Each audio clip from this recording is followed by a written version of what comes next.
ada dua hal yang harus kita segerakan. Yang pertama adalah fastabiqul khairat, yaitu kita bergegas berlomba-lomba untuk menuju kebaikan.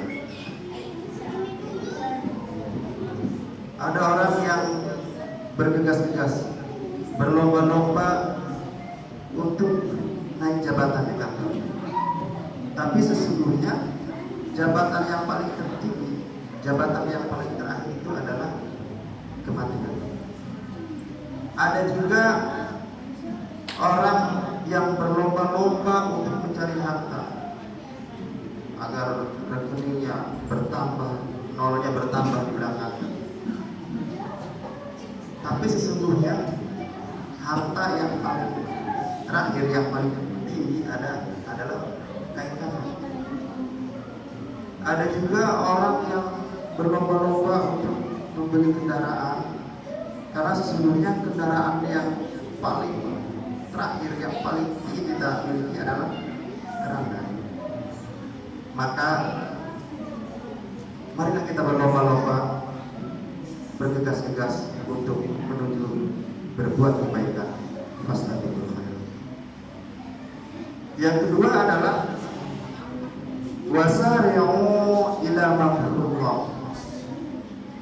Berlomba-lombalah kita untuk mendapatkan ampunan, mendapatkan maaf dari Allah Subhanahu wa taala.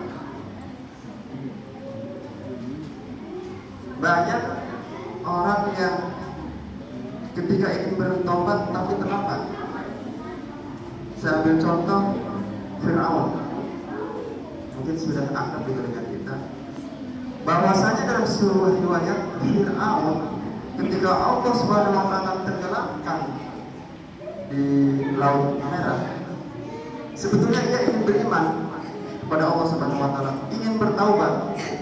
Bahkan malaikat Jibril pun serasa tidak rela ketika Firaun itu untuk bertaubat. Kenapa? Sifat Allah itu Maha Rahman, Maha Rahim, Maha Ampun. Seandainya waktu itu tidak ada lumpur yang memasuki kerongkongan Firaun, mungkin Firaun itu bertaubat kepada Allah SWT. Jadi ketika kita berlomba-lomba untuk menuju taubat, untuk menuju maghfirah Allah Subhanahu wa taala, itu adalah hal-hal yang harus kita segerakan, yang harus kita lakukan. Jamaah salat Jumat yang dimuliakan Allah Subhanahu wa taala, bahwasanya ada 3 panggilan Allah Subhanahu wa taala untuk kita sebagai makhluknya. Paling tidak selama hidup kita ada 3 panggilan yang harus kita penuhi. Yang pertama adalah panggilan kita untuk melaksanakan sholat, karena kita sudah tahu ketika seorang manusia dilahirkan ke muka bumi ini, dia dimandikan oleh bidan, dipakai bedong. Kata-kata apa yang didengar oleh bayi? Yaitu kata-kata adzan di telinga kanannya dan kata-kata qomat di telinga kirinya. Dan ketika kita dewasa, 1 hari 1 malam kita mendengar panggilan itu, panggilan adzan dan panggilan iqamah, agar kita selalu untuk melaksanakan sholat yang 5 waktu. Karena sesungguhnya ketika ada panggilan adzan, panggilan iqamah agar kita sholat, itu adalah suatu kewajiban yang tidak bisa kita wakilkan, atau tidak bisa kita untuk membayar orang lain untuk memenuhi panggilan tersebut, karena itu adalah sifatnya pribadi atau disebut dengan fardu ain. Marilah kita bersegera untuk melaksanakan sholat sebelum waktunya nanti kita disolatkan oleh orang lain. Sebetulnya ketika panggilan itu tidak diawali dengan panggilan adzan atau iqamah, terkadang kita sering mensalah artikan, mensalah tafsirkan. ketika kita ingin menghadiri sholat Idul Fitri atau sholat Idul Adha, bagaimana kesungguhan kita, persiapan kita, bahkan kita ngotot bagaimana caranya kita bisa melaksanakan sholat tersebut. Bukan berarti sholat itu tidak baik, tapi sesungguhnya ketika kita menerapkan ke dalam diri kita pribadi, bahwasanya ketika kita mendengar panggilan sholat 5 waktu, seakan-akan atau kita menyamakan ketika kita mau melaksanakan sholat Idul Adha, Idul Fitri, sebetulnya yang lebih utama itu adalah ketika kita mendatangi panggilan Allah yang dibarengi dengan adzan dan iqamah, maka kita bergegas-gegaslah ke masjid. Di dalam sholat itu banyak keutamaannya. Ketika kita mempunyai masalah yang berat, ketika kita galau, atau ketika kita frustasi, stres, kehidupan ini menghimpit kita, kata Allah Subhanahu wa taala ada rumusnya, ternyata di dalam Al-Qur'an.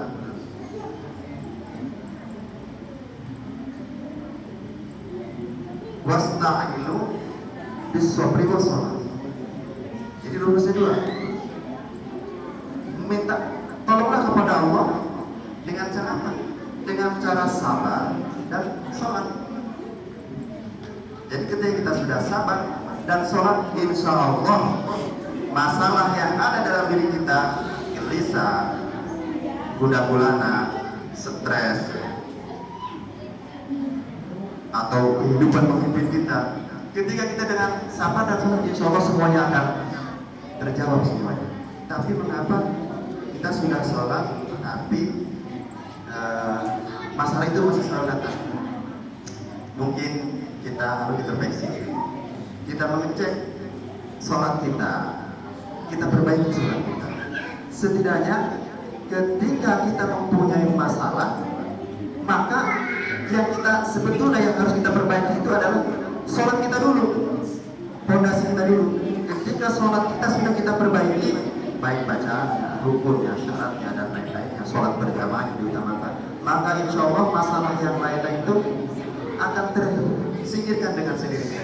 Karena ketika kita merasakan nikmatnya sholat, maka masalah-masalah yang lain itu sebenarnya tidak ada. Allah Akbar, Allah itu maha besar. Masalah yang ada di dunia ini kecil. Kalau kita sudah bergantung kepada Allah dengan sholat dan sabar, maka insya Allah semua permasalahan yang kita hadapi akan Allah kasih jalan solusinya, akan Allah kasih solusi yang terbaik.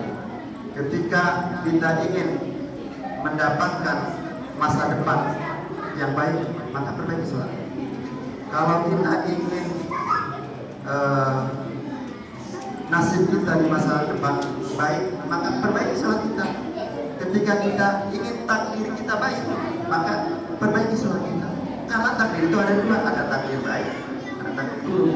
Ketika kita melaksanakan sholat, insya Allah takdir baik akan berada kepada kita. Panggilan yang ketiga adalah panggilan haji. Panggilan yang ketiga adalah panggilan kematian.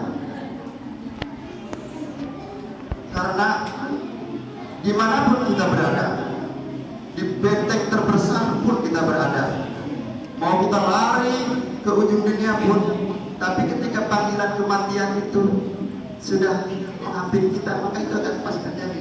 Walaupun kita dikawal oleh ratusan atau ribuan tentara, maka niscaya panggilan kematian itu akan ada. Karena tentara pun atau pengawal pun nanti kan dipanggil juga. Panggilan yang terakhir adalah panggilan kematian dari Allah. Karena al-mautu babun wa kullu nasi dakhilun. Bahwasanya kematian itu adalah pintu, kata Rasulullah SAW. Kematian itu adalah pintu, dan setiap manusia harus pasti melewati kematian. Tidak ada satupun manusia, bahkan malaikat Israfil pun akan mendapatkan pintu tersebut. Oleh karena itu, marilah kita utamakan panggilan Allah yang pertama, yaitu kita ketika ada panggilan itu diawali dengan ada dan Allah, kita utamakan dibandingkan dengan panggilan-panggilan. Yang kedua, kita utamakan panggilan haji, karena haji itu adalah salah satu rukun Islam. Karena haji itu suatu rukun, ketika rukun itu tidak menempel dalam kita, tapi bagi yang mampu. Karena kata Allah, al-hajju mabrur laisa jazaa illa jannah. Tidak ada balasan bagi seorang haji yang mabrur, yaitu surga Allah Subhanahu wa taala. Kita doakan saudara-saudara kita yang berhaji di bulan ini mendapatkan haji yang mabrur. Amin. Barakallahu fi wa